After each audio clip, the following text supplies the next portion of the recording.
One thing, it's something that I thought I ought to mention right now, because a lot of us are thinking about it, is the new AI. And I taught AI at San Jose State. One of my day jobs was being a computer science professor. And the new AI isn't working the way that people thought it would. Like in the 70s, people like Marvin Minsky, they thought we'll get a really good logical system and then get these logical rules and reason out how to act. And that's how AI is going to work. And the thing is, they had sort of were ignoring the fact that Kurt Gödel and Alan Turing, they proved in the 1930s that it's impossible for us to ever conceive of a system that's equal to us. Because if you could, then you get stuck in the liar paradox. You can write a sentence that says, this sentence is not true. So, in other words, Kurt Gödel told me, although we can't design an intelligent system, it is possible to bring such a system into existence. And I really didn't understand what he meant by that. And it turns out what he meant was you're going to get about 2 billion nodes. They call them neurons, but they're sort of a network. They're the nodes of the neurons. And then you're going to have a trillion links between trillion. And instead of reasoning out, and each link has a weight strength between 0 and 1. It might be 0.039. And so then you get these trillion numbers, and then somehow that ship acts like it's smart. And how do we train it? Well, it's too hard to train it, so it's unsupervised learning. I like that, unsupervised learning. It's something a little easier called semi-supervised learning. That's what my classes were like. But unsupervised learning is you get every sentence in the world and then let the network look at it, and it tries to guess. You chop off the second half of the sentence and tries to guess what the second half is. And if it's wrong, then you change some of his link weights, and it looks good. You leave them alone. And you do this a lot. You use up as much electricity as the nation of Portugal for 6 weeks, and you get this thing trained. And the odd thing is, we're not doing any reasoning about how the world works. We're just using this really simple technique, and effectively, that's how a child programs their brain. I mean, you try to teach them things that they're not really listening to you. They're looking around and they're trying to guess what's going to happen next. And then they see what happens next. And that's the way the training works. That's the same as what these machines are doing by guessing halves of sentences. You watch what's happening and practice guessing what's next. Somehow, and we don't understand how it works, and that's where Gödel and Turing come in, you're never going to fucking understand why it works. You've got a trillion numbers. What's the point of that? You're not going to, it's meaningless. You can't understand. And you just have to accept that we're not going to be able to understand how real AI works. Now, one thing that people are using it for is to write shitty literature. And I studied this with my friend John Walker, who just died not so long ago, a tragedy. And I had a blog post about it with him, and it's called, it's this crazy time is happening in the 20s. He calls it the Roaring 20s, and we're just kind of a little past the middle of the Roaring 20s, and it's just taking off. Unbelievable speed it's taking off. And the idea is, when you're training these systems to guess what's going to happen next, there's a number you call the heat. And that's, if you're supposed to guess the next part of the sentence, you can either have a heat of 1 when you pick the most absolute but obvious thing. What's the most people have used after the second half. Use them. And that's what you use to write a TV script, It's just everything somebody says, it's like a tagline to a joke you've heard. Always the same, always the same, always the same. And then you dial it up. You say, well, you give it an 8 of 3, you know, and you'll not choose just the most obvious next response. You'll say maybe the 4th most likely response. And then you get the feeling that somebody's being creative because they're not predictable. And so they're using these AIs to write scripts down. Writers were leading their work. But these are the writers who are writing at heat level 1. Now, a writer like me, you know, I'm at heat level 7, so less predictable. And so I'm safe for now. But probably it's going to get better. Now, then you say, well, if I could find, I actually did an experiment. I was writing a novel, and I asked ChatGPT to write half of a chapter, and it was surprisingly good. But it wasn't as good as I could write. And but then I was thinking, why is it that what I write is better, you know, what ChatGPT can write? And there's 2 factors that I thought of. And one is that one of the really important ones is that I have a whole personal history behind me. And that's what Are You Serious was referring to, called transrealism. And again, trans means beyond, and realism means reality. And if I'm trying to put my whole life into everything I write, that's more than just getting the ending of a sentence. Because there's sub-references, you know, having backstage things going on here, that coincidences, things that are associated with experiences of vanity.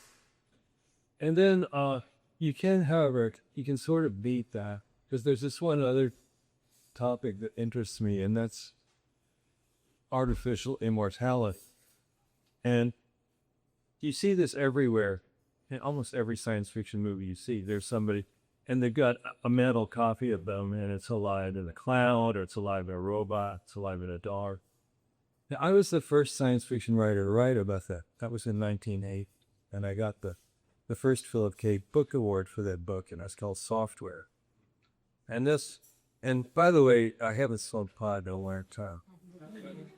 I'm still crazy, so. Yes, you don't lose that, actually. It's possible to keep being crazy. But anyway, the idea I had is something I've written about a lot since then. I call it the life box. And the idea then that I had them in software, they wanted to get all the information out of somebody's brain, and then this is all familiar to you hearing all this time there. You wanted to put that into a box or a space in the web, in the cloud, or in a chip that's driving a robot. You take all that information in there, and then somehow that's able to emulate the person. Now, getting all the information is not that hard. In software, though, just to make it fun, they put a guy in a round table and locked the table around him, and then they cut off the top of his head with a little ray and took the cap off, and they were going to eat his brain with sheep steel spoons. But the guy actually escaped. His name was Stay High. He was the guy who used to hang around with. Stay High. He was a cool guy. The pest. And he was a real person in my life. You know. For a while, he lived in our backyard in a milk van. That was okay, but then his friends were coming over. That's too much. No, Stay High. Yes, yeah. But anyway, I forgot what I was saying. Just thinking about Stay High, because he lost. But the idea was in there, and just to make it fun, they were eating human brains. People like that, you know. I'm driving around Austin with John Shirley, and we were really drunk, and he had rented a Cadillac, and he had his windows rolled down, and we'd pull up next to these Texans, and he'd lean out of the window and just scream, "Have y'all ever ate any live brains?" That was the early cyberpunk, you know. Y'all ever ate any live brains? Randy, you want some?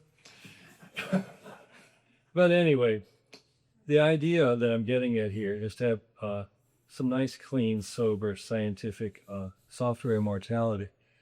And the reason I brought that up, I said one reason why what I write is different from ChatGPT-9 would write is because I'm reflecting my life into my fiction. It's transreal. But the thing is, we've only been doing this chatbots for 3 or 4 years. It's ridiculous.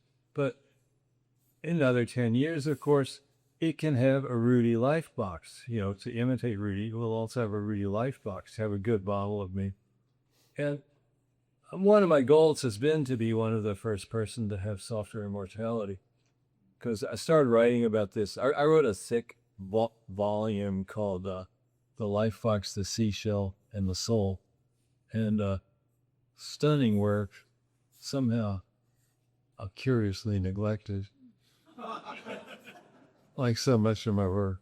But I get jack shit credit for having invented software immortality, and they never mentioned me. There's this William Gibson and some other writers like him. Thanks. But anyway, don't want to get into that. I love William Gibson, though. He's one of my favorites. Anyway, but I was saying we could give this this bot that's trying to imitate me, give it a life box of me, and then it can fake being rude, and it can make the fiction a lot richer. So we can get over that hurdle. Well, I said I have two things that a chatbot doesn't have, and the other is that I'm alive in a human body. I have a real physical world, and that's the thing I got into in my novel, Juicy Ghosts. That was the book before last that I wrote. And it struck me that we tend to, especially for, geekoid engineers, we tend to put too much stress on the brain. I mean, like the brain is all that matters, and in real life, that's not true at all. You don't do things logically. No, I never do anything logically. I'm a mathematician, young computer scientist. Even I'm not logical. As the average person going to be logical? Forget it. Because it's all based on emotions, your organs, the way you feel. I mean, life is not at all like a robot. It's not at all. It's not one bit like that. And I don't know why we pretend that it's anything other than it's just so obvious and staring us in the face that you've got a physical body and every part of your body is thinking in one fashion or another. And this world you're at is so rich and incredibly complex and so full of interesting stuff. And to imagine that's captured by some stupid fucking program in the cloud. I mean, get serious, It's meaningless. One of the things that, and I'm happy to be here with these pricks, is because I have this strong beliefs about reality. And I think physical reality is just ineffable. It's so rich. And could we give that to a bot in the cloud? Well, I mean, you could give it a body, Why not? Give it a body, then maybe we'll talk about whether you're, a conscious living being. Why not? Why shouldn't you be? The mystical answer to that anyway is that everything is alive. Everything is conscious. There's an old Zen koan where the guy says, does a dog have Buddha nature? And then the guy says, the universal rain moistens all creatures. The universal rain moistens all creatures. Everything has consciousness. Everything is alive. And that sounds nice, but in your real life, how do you notice that? A game I've been playing recently is when I get up in the morning to say something that nobody's ever said before and that nobody will ever say again. And it doesn't have to be words, It can be bits of song, a scrap from your memory bank, and you can throw in a few noises, just put your stamp on it. Every day is different. We're not robots. Another thing along these lines, and I've been trying to get it straight in my head. I was trained as a mathematician, and it affects the way I can see the world. And every morning I look out, I happen to be I have a window that happens to look at some plants and bushes, and they're always waving in the breeze a little bit. And there's this whole deal when chaos theory was invented, that you've probably seen this. If you have a single pendulum, what it does is quite predictable. But if you have a double pendulum, then and it starts going, there used to be these sort of toys for engineers or things. It does these weird motions. It gets chaotic motion. And what chaotic motion means is that it's obeying logical physical laws, but you can't predict it because what it's doing is so complicated. You can't write down a formula that says, oh, n times x squared, it'll be over here. Because it's doing, the only way to predict it is to simulate the process, which takes as long as it takes for the process to happen. And if I take a stick with, I don't know, I'm going off in the weeds here, but maybe I shouldn't even do this. But just take a branch with 10 leaves on it and say, look at the way it's swaying. The number of ways it can do that is more than the number of particles that are in the physical universe, okay? It's a large number. Okay. This is just out my cruddy bedroom window, And people say, oh, it's all the same, nothing's ever happening. You open your fucking eyes, Nothing is the same. Every minute of your life is unique, okay? So why is a deck of cards with a bunch of, that somebody's shuffling going to be as smart as you? It's not going to happen. But the thing is, you give that thing, you give that clown emulation of you, you give that thing a body. It could be closer to being like us. That's why I wrote that novel, and it's called Juicy Ghosts.